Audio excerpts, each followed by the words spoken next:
নমস্কার। কৌতুক আমাদের এই জটিল জীবনে কৌতুক রস খুব দরকার, যেন আমরা সবসময় প্রাণ খুলে হাসতে পারি। তাছাড়া আমাদের মস্তিষ্ক সবসময় খুব পরিশ্রম করে। কৌতুক রস মস্তিষ্কের বিরাট খাদ্য। আর আমরা কৌতুকপ্রিয় মানুষদের খুব পছন্দ করি, কারণ তাদের সাথে কিছুক্ষণ কাটালে আমাদের মনটার সাথে মস্তিষ্কও হালকা হয়ে যায়।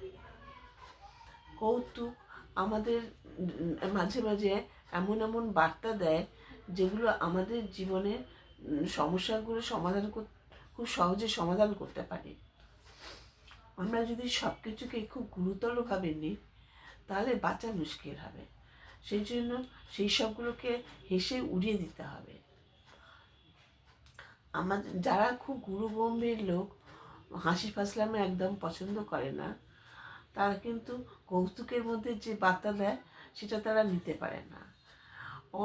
নমনীয়তার জন্য তারা বেশি দিন বাঁচে না।